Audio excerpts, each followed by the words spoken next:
We're trying to work on these in my message today. You got cults. That's an name fun.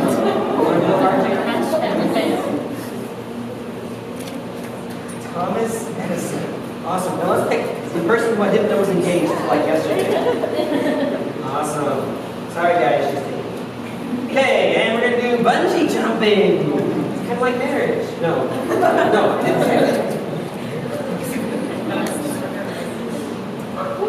Okay, so I'm going to try and work in cults, Thomas Edison, and bungee jumping. If you're awake enough, you see you can catch it. Or you can like try and play the game, like a lot of you guys see, like I would use that there. Okay, so today we're going to complete a story. This series we're doing called #Fail. One more promo. I bought one of these to support the China mission trip. Bryce and Autumn are selling those. If you want t-shirts, I know Gabe and Autumn are also selling shirts. You didn't buy one of my shirts? I didn't buy one of their shirts either because I'm cheap. Oh, I thought you said a shirt. I wasn't paying attention. My bad. They both sell stuff. You can get some awesome gear from them. Doing the series called #Fail. Last week we looked at Joseph, the story of betrayal and abandonment, and how you look at his life like, wow, that's a failure. You're just not going to make it. I don't know what you're going to do with this. And how God overcomes that and is able to do something amazing. Today we're going to look at a life that's full of tragedy and death. Should be fun. Anyway, a full-scale fail in earthly terms. Like what's happened to them is just overwhelming what they have to deal with. And we're going to see how God's going to break into that story and do something. Now, to be honest, I always start off the message with kind of some personal stuff. I really haven't experienced a lot of death or tragedy in my life. God's really taken care of me, protected me in a lot of ways. But it's also true that none of us can fully escape these things. It's part of the common experience here on earth. You're going to have a moment of tragedy. You're going to have death at some point. Maybe grandparents, maybe your own siblings. Some of you guys have already experienced that. I haven't as much. We're going to experience it at some point, though. My own personal experience, my biggest experience of this was when my grandfather passed away 10 years ago. And he's the one that I'm named after. I'm John III. He's John the First. And he was serving as the head deacon of a church here in town, and I was serving there as the youth pastor. And in case you hear some of the older people who know me for a long time call me Trey once in a while, Trey is my nickname. It's Italian for 3. And I had when I was growing up, and then I was like, I want to be a big kid. So I went back to John. And then when I got back to this church, it's like, this is awkward. There's too many Johns in these meetings. So I went back to Trey. So if you know me from those old days, that's my nickname, Trey. Which I wish I kept because it's really cool. Even though all the people I know named Trey are black, but it's all right. I can be the cool white Trey, you know? Anyway. So 10 years ago, my grandfather died. It was kind of this shocking experience where, he took off for his summer vacation with my grandmother, April, May-ish. And we were there at church one night after an event. I was kind of saying goodbye, have a great trip. I'll see you when you come back in 3 months. And he got on the airplane, flew to California, and before they landed, he died on the plane. He had a stroke and died. And it was really shocking and tragic. Like, we weren't ready for that at all. Looking back on it, we would joke, like, he loved God so much, he got as close to heaven, and then God took him the rest of the way, at 30,000 feet. But this man loved the Lord and just had an amazing life and a legacy that he passed on to us. But it was a shocking thing because I was really close to him, and he's basically the one who invited me into ministry and got me in there. And we're going to talk a little bit more about him in the end. But that's my experience of tragedy. Right after my first child was born, a few months later, he was gone from my life. I don't know your story, but I'm assuming that most of us have experienced something like that. Sickness, death, some kind of tragedy, shocking you weren't ready for. What I want to do is I want to look at the story today and see how God uses that in amazing ways. But I want to pause it always and ask that God be the one that speaks, that as we read these words, as I share stories, the Spirit be the one that's working in our hearts and awakening us to what this means for our lives. So pause right now with me and join me in asking that God be the one who speaks into your life. And thank you so much that you've given us all that you have, including that microphone that fell over. God, I pray that you would help me to clear all the distractions that are going on, and help me to focus in on what you have to say into my life tonight. That as I read this, as I hear these stories, God, that you help me to understand what it means for my life right now. And as I look at this story, this true account of how you redeemed this life, would you help me to see how you do the same in my life today and in the future? Would you work? Would you guide? Would you help me understand you? I pray in Jesus' name. Amen. So to start off, what I want to do today is I want to show you guys a video. And I kind of alluded to this earlier a couple times, but I want to mention again, we are not doing 3 services next week. So if you missed out on the morning service this week, too bad for you. We're about to get some more space too, so we're excited. We're going to be getting this next bakery pretty soon. I'll do a formal announcement on that next time. But next Sunday, just 2 services. But in the fall, when we get some more space, we have the kids kind of in here. We're planning on splitting the kids' church into 2 different classes. This video I want to show you, you can bring that up, is a clip from some new material we're going to use for the older kids. I want you to enjoy this. This is by the maker of VeggieTales. They do puppets throughout the whole story of the Bible. They teach every single book. I want to intro our book today with this puppet video so you can laugh and probably learn something too. So enjoy this and we'll come back to our book afterwards. What's next? That brings us to the 8th book of the Bible. Genesis, Exodus, Leviticus, Numbers, Deuteronomy, Joshua, Judges, Ruth. Ruth is a tiny little book. It's easy to read. It tells just one story. The story of a woman named Gladys. I'm kidding. Her name is Ruth. The story of Ruth is the great romance story of the Bible. Is there kissing? They don't mention any kissing, but it's a great, great story. A great, great story needs a great, great storyteller. All right, I will tell the story of Ruth. Oh no, not you. Yes, me, Chester Wiggins, the master of the popsicle stick of puppets. And now, the story of Ruth. Once upon a time, there was a woman named Ruth. She wasn't an Israelite. She was from Moab, a country Israel didn't like very much. But Ruth, she married an Israelite. As our story begins, Ruth, her Israelite husband, and her husband's mother were all living in Moab because there was a famine in Israel. A famine? You mean no food? Right, and no food. So there they are in the Moab when, oh no, Ruth's husband dies. I don't know what happened. Maybe he got hit by a bus. Don't think they had buses back then.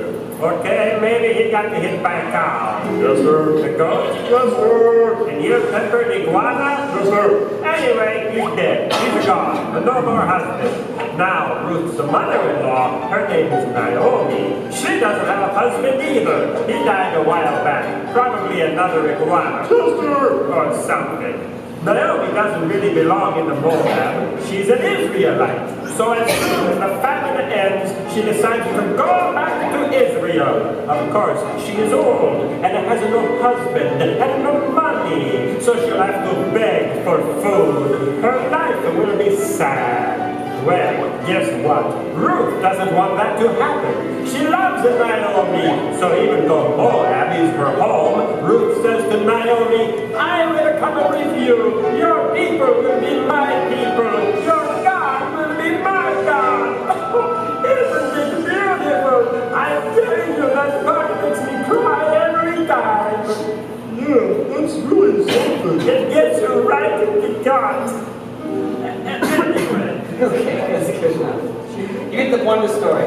That's kind of a fun way to introduce it. We're going to look at the book of Ruth tonight.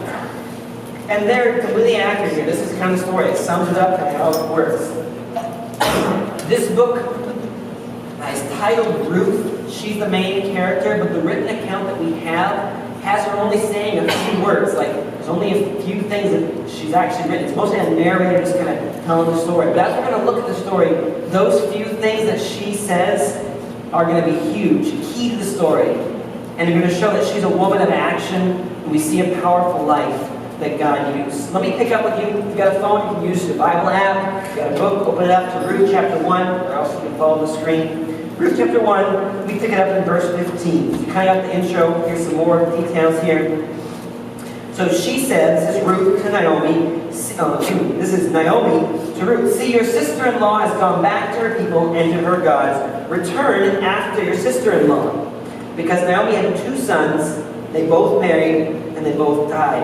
And so one of them said, I'm going back to my home. And Naomi said, that's great. So go home to your family. They'll take care of you. But here's what Ruth says. Verse 16. But Ruth said, do not urge me to leave you or to return from following you. For where you go, I will go. Where you lodge, I will lodge. Your people shall be my people, and your God, my God. Where you die, I will die, and there I will be buried. May the Lord, that's Yahweh, the name she's using, do so to me and more also, if anything but death parts me from you.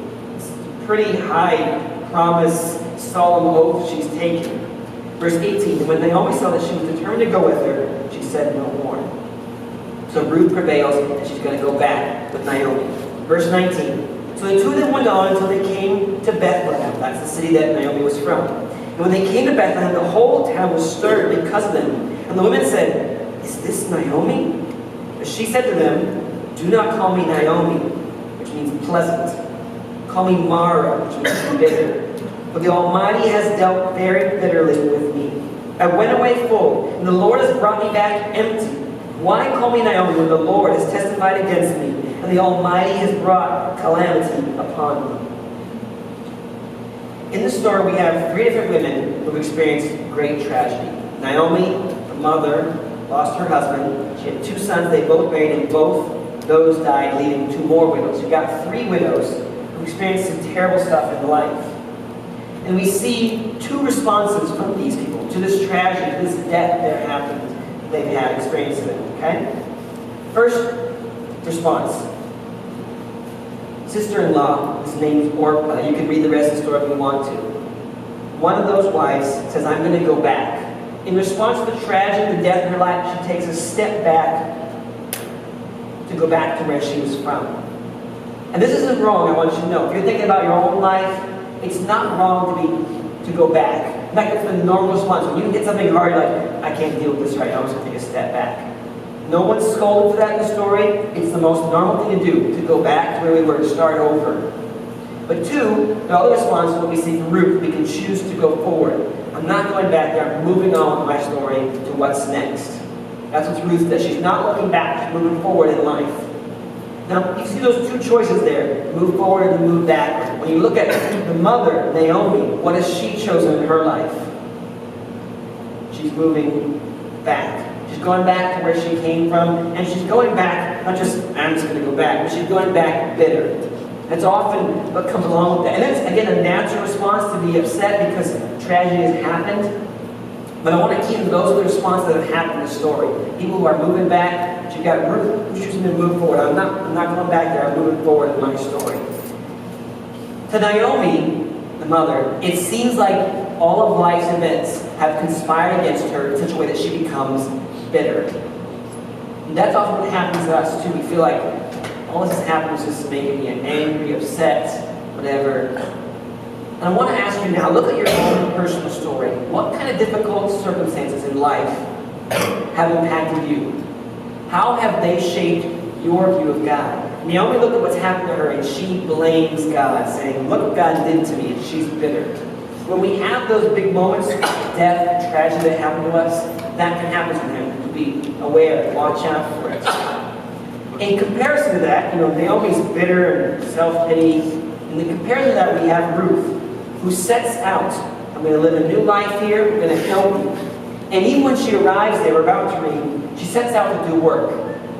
They're two widows. They have no one to care for them, no job. They can sit and be beggars or just kind of live off whatever they can find, scratch out. But when Ruth arrives there, she goes out to find food. She finds work, whatever she can as a widow. From the moment she lands, she begins to work and to put her hand to whatever she can. And God's plan begins to unfold. How do you deal with setbacks in life?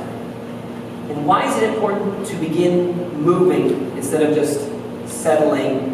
We're going to talk about that. Let's look at the rest of the story, what happens with Ruth as she arrives. Ruth chapter 2, verse 2. And Ruth the Moabite said to Naomi, let me go to the field and glean among the ears of grain, and after him in whose sight I may find favor. Let me explain what gleaning is. They had these fields, they would grow grains inside them. You'll see barley and we grow wheat in our country.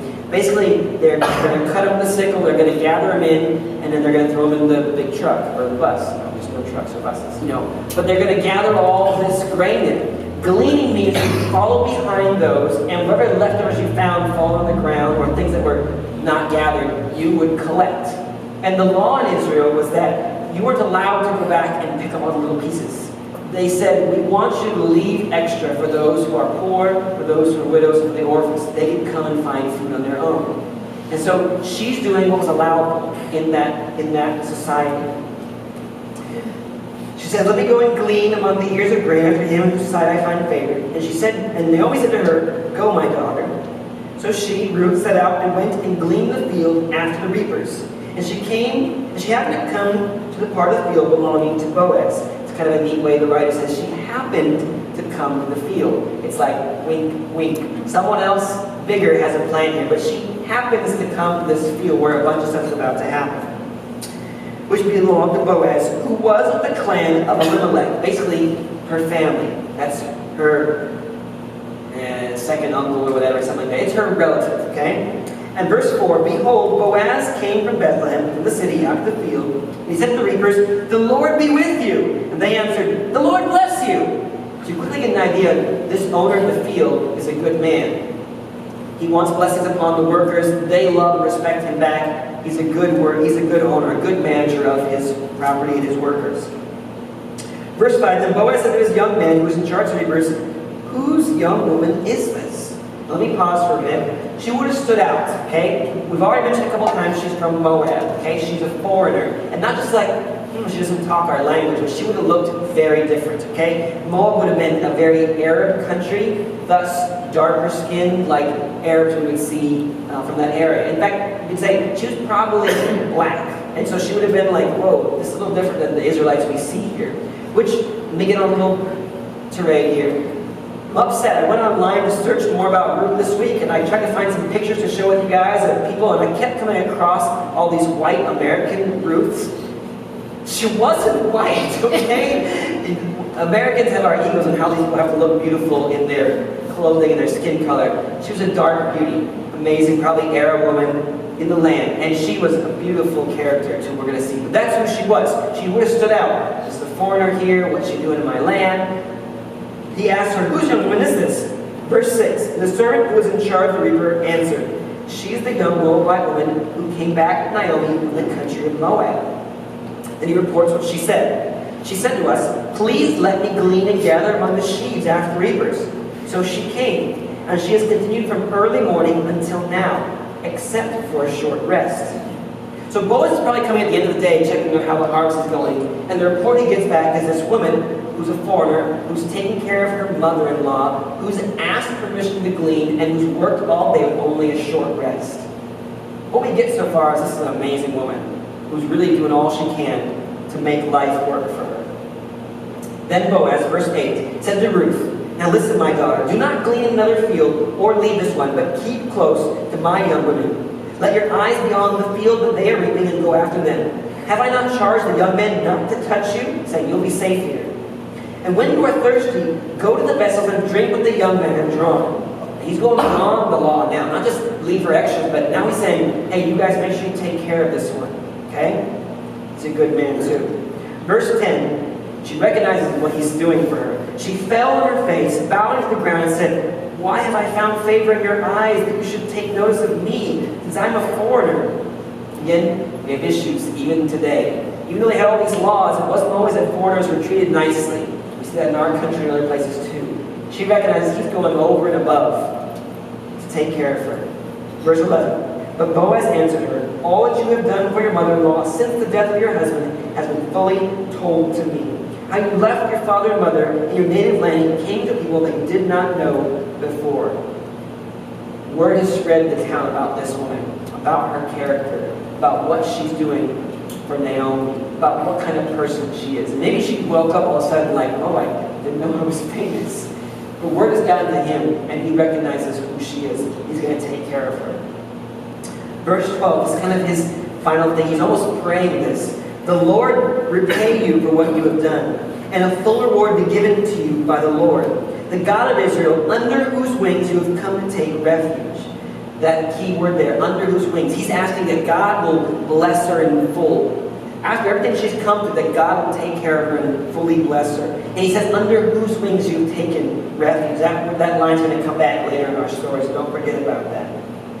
Now, if we pause the whole story of Ruth right here and it ended, it'd be kind of anticlimactic. It's not your Disney story princess, at this moment. It's not like she just bungee jumped and it broke and he caught her, at the bottom of the cliff. The story hasn't reached that kind of climax yet, okay? But I want to think of this too. I want you to remember, in this moment, she is already the hero. She's already done so much that the whole city has known and recognized her. And I want to make that notice because I want to say this, that you might be in the middle of your story right now, and you might not feel like there's this magical storyline that you can just, I want to slap a movie poster about my life using this. You might feel you're in the middle of it, you're just kind of scratching out existence like Ruth was. But when you've come through difficult times, and you've made hard choices and the right ones, you are the hero already, even before the end of the story has been written.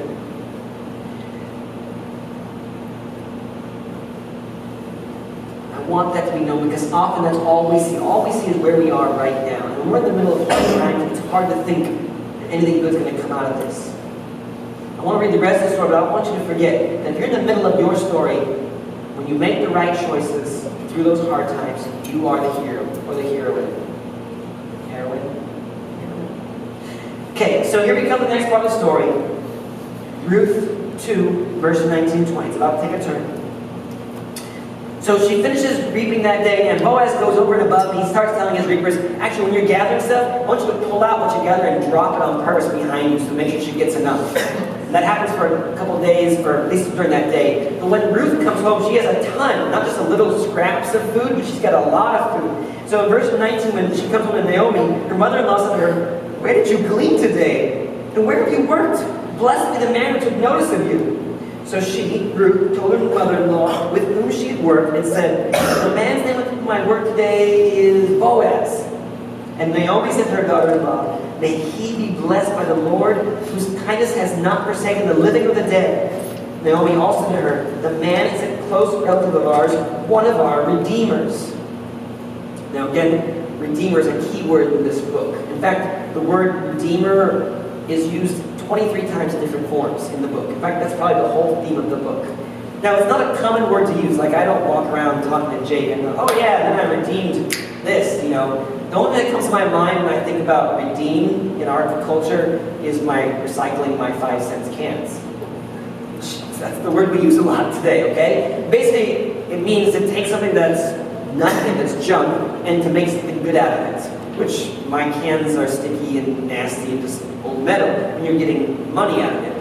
Not very much, but some, You're redeeming what was there. It was worth it. You can say it this way too. I paid 5 cents and I'm redeeming that out of it. Redeemers in Israel had a title. Basically what it means in the law, again, they want to take care of their families. And so they had a law that if a woman lost her husband, someone would take care of her. Or children lost their parents, someone would redeem them to bring them into a family and take care of them. So the law said that if your brother, if you married someone and he died, then his brother is in charge of marrying you and taking care of you. So I used to always joke with my wife, if I die, you're stuck with my brother, sorry. But that is not how it works today. That's not part of it. That was how their culture took care of people. My wife's like, whew. My brother's a great guy, by the way, in case you're watching. That's not how it works today. And in this case, Ruth and didn't have any more, there were no more brothers because they had all died. That's when they all moved back. But it worked this way, that the next closest relative would take them in. And so this man, Boaz, is one of the closest ones. He is in line to be a redeemer for them. And so that comes to light. And the whole thing is this redeemer. Basically, let me point out a couple ways. Naomi feels worthless. She's going back, I'm just going to go back and I'm going to die in my own land. And Ruth says, no, I'm going to redeem you. I'm going to go with you and show you that you're not worthless. That's part of the story. Ruth's in the field. She's just trying to scratch out existence, gather whatever she can. And Boaz looks and says, no, I'm going to redeem that. I'm going to help you. I'm going to show you that you're worth something. But this whole book is actually going to point ultimately to the great Redeemer of Jesus Christ, who looks at our lives full of sin, in rebellion to him, and he says, you're worth something. I'm going to spend my life on the cross dying so that I can give you forgiveness, so that I can pull you out of that and redeem you for the Lord, to adopt you into our family. That's the great picture that this whole story is getting toward. But I jump ahead.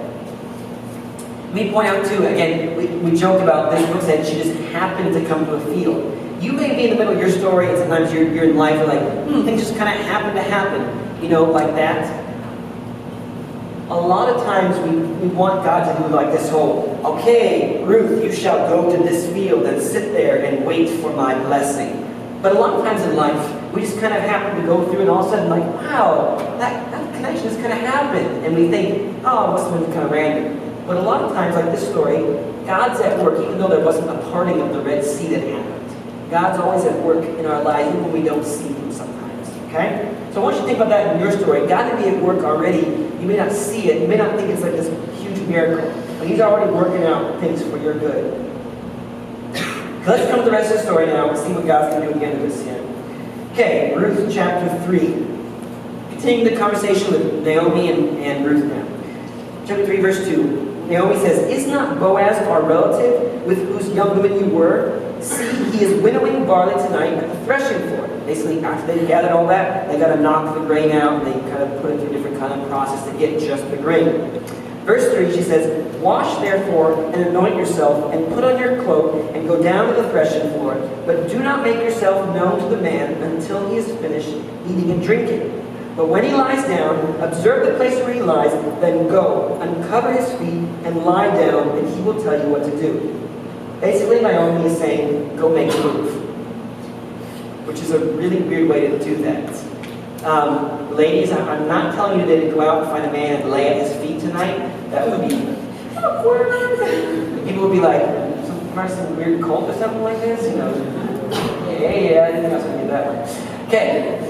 But part of their culture, it was a symbolism thing, basically saying, I'm in need and I'm going to lay at your feet that you might take care of me, that you would be, not my master, but I'm looking for someone to stand over and take care of me. Not crush me, but I want to bow, like she bowed at his feet before. It's a symbol of, I'm interested in you taking me in, and you have to wait for their response. It's kind of a weird way to propose. I don't recommend it, today. But anyway, part of the cultural fun we get to go through with this story. So this is the story, this is the plan. Here's what happens. Chapter 3, verse 8. At midnight, the man was startled and turned over, and behold, a woman lay at his feet, which would freak me out too if I woke up with some girl at my feet. Especially since I'm married right now. Because I have like 3 girls who always try to climb into the bed and go back to your room! And it's different though. Anyway, off topic. Verse 9. He, Boaz, said, who are you? It's the middle of the night.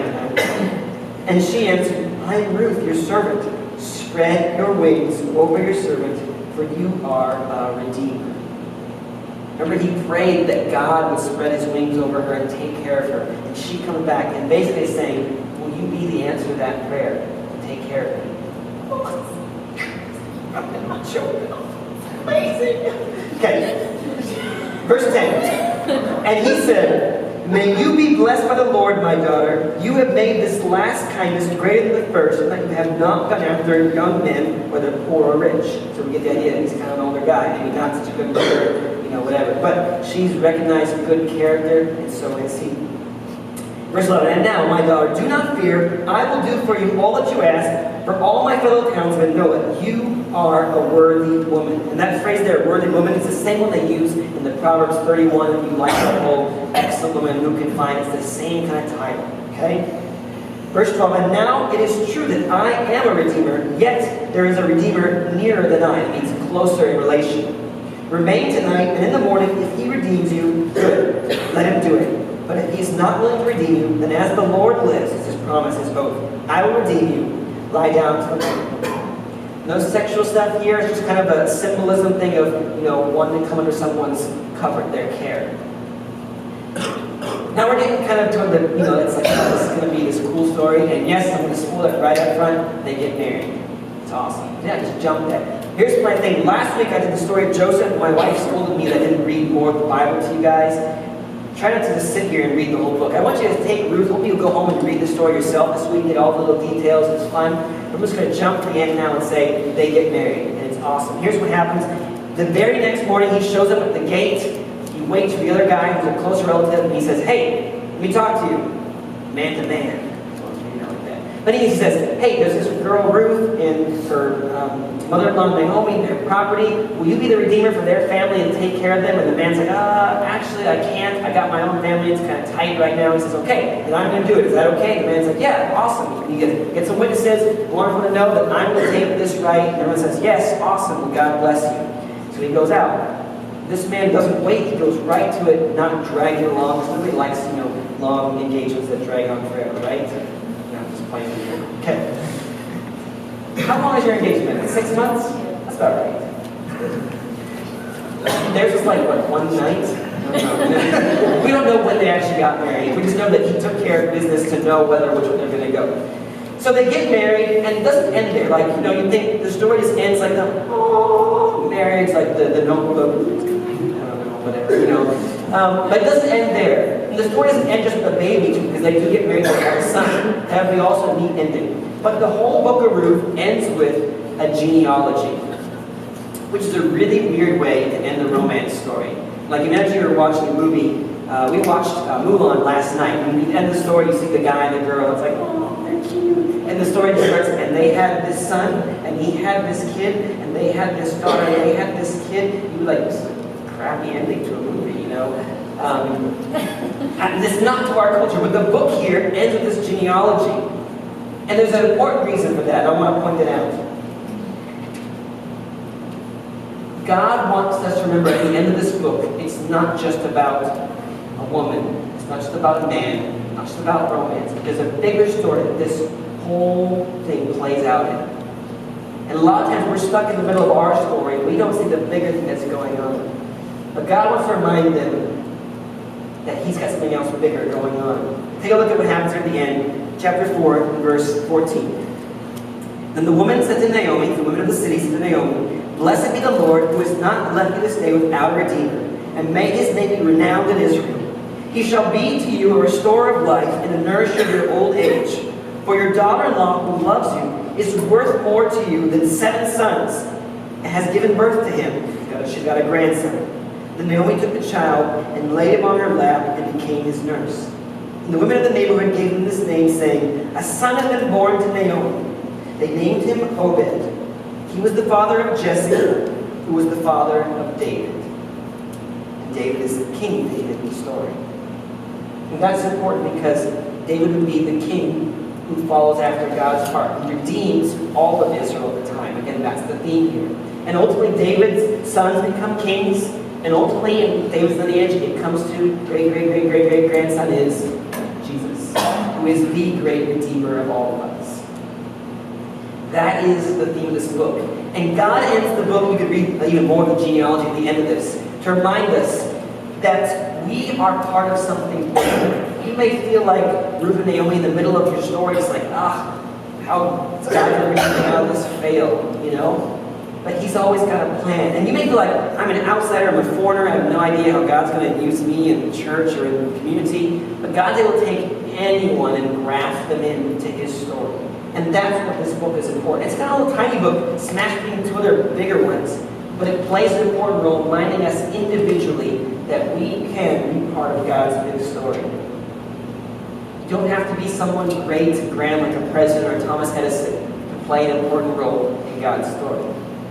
You can be a widow from a foreign country who's scratching out existence, and then you can become the great-grandmother of David the King. This comes back to why I wanted to mention my grandfather. I've heard it said that after 4 generations, your own family will forget kind of who you are. You think about your own story, you probably don't know your great-grandparents very well, and you probably guaranteed don't know anything about your great-great-grandparents. Your name will not be remembered beyond 4, definitely 5 generations. That's what happens here. But they've had this. But what will be known is the legacy you passed on in character. In the story, we have this great person in Ruth. And we have this great person in Boaz. And I'm imagining that as their family went on, they passed on that character, that righteousness, that doing what's pono. And it ultimately ended up in David's life. And that's what happened with my grandfather. I was close to him, but my kids will probably never know him. He died 5 months after my oldest Annabelle was born. He got to hold her a few times in those 5 months, but she'll never know who my guy will. But hopefully, the life he lived, I'll have passed on all that he taught me. He was a man who loved the Lord, woke up early, would study the Bible for 2 hours in the morning, loved to teach, loved to give wisdom to counsel and help those who were down and out. He used to work at the hospital fixing wheelchairs, just amazing character. And I look at his life and how that came down. Like, of his 5 kids, 2 of them are worship leaders at church, and one of them's a pastor, and all of his grandkids, 5 or 6 of us, are in ministry as musicians or pastors or ones at a seminary teaching. Just amazing the legacy that he passed on to our family. And that's what we have in our own story. Right now you may only see your own story, but God may have bigger plans for what you pass on through all that you've come through. Ruth could have looked at all that happened to her and just say, I'm done. But she chose to move forward. Because of that choice, it had ripples beyond just her own life. This is our theme verse of this whole series. I want to put it up again, Romans 8:28. We've been using this last week. Paul writes, and we know that for those who love God, all things work together for good, for those who are called according to his purposes. When we believe in God, when we trust in him, he is able to take anything, the greatest tragedies, and use them for good, which we saw in this story. Again, we're not saying that God caused them. The Bible doesn't say that at all about this story. But we see how he took that and used it for something beyond what they could have imagined. We know that God is good. We love him. We trust him with all we have. We can bring everything that's happened to us and see how he can use it for good. And most of all, he can bring it and use it to bring about character inside of us that will make a difference, not just for us, but for our whole families and for even the community that we're in. As we become more like his son, Jesus Christ. And when we choose to be redeemers, like Boaz, we are most exemplifying Jesus in our lives to others. When we help out others, when we say, I'm going to take you where the world says you're worth nothing, and I'm going to take you and pull you in and show you God's love and how much he sees in you, we are doing just as Christ does. So here's the application for today. Final questions. Think about your own story. Again, I asked you to kind of think through what kind of tragedy you've been through, what kind of pain or whatever you're in right now. What do you see at eye level in your story right now? Another way to put it, maybe, what do you see at capital I level? That's all we see. When we're in the middle of that, all we see is what's right in front of us, what's happening to us. And then ask yourself, right at eye level, am I moving forward with my story or am I moving backwards? And that's big, and that's hard. Again, it's normal to step back and say, I'm done, or I don't know what to do, I'm overwhelmed. But moving forward can make all the difference. What do you need to put your hand to continue faithfully with your story? Someone told me this week that God loves to take what we have and make great things out of it. When we're doing nothing, it's really hard for God to take nothing in our lives and do something out of it. When we say, I'm going to just be faithful to this little part, to see God do some big things. Another similar example. Someone said it's really hard to steer an object that's not moving. But once you start moving, it's a lot easier to steer it to one or the other. Imagine like this boat we use for our church. It's really hard to steer a boat that's just sitting there.